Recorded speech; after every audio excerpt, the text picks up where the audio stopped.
Gạnh lắm, cha con bị gạnh lắm. Sao nữa? Nữa hả?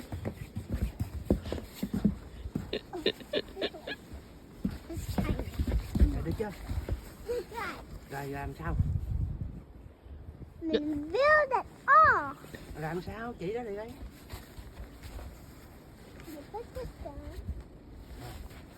Rồi sao nữa? Up. Rồi. Sao nữa? Tiếp tục. Đồ ông Snowman gì mà thấy ghê quá vậy? Giống mà tượng đá quá à. Here you go.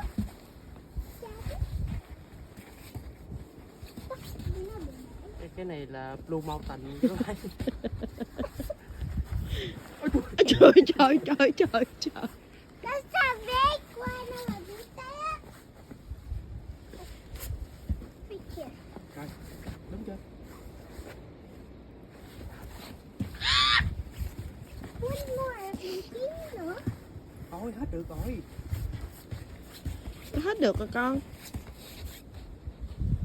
Đấy giờ cái này là Ella. Trời. Mình biết mommy nữa.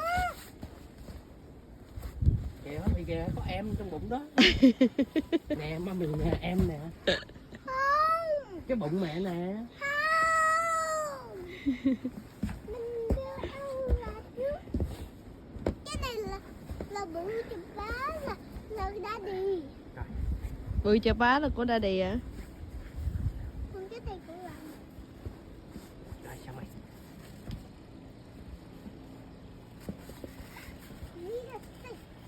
Ôi daddy ơi. Chạy lấy cái stick đi. Cái gì? À, bẻ lá cây á. Thôi để lấy cho. Bẻ cây vô cắm lên. Đằng... Kìa đó kìa.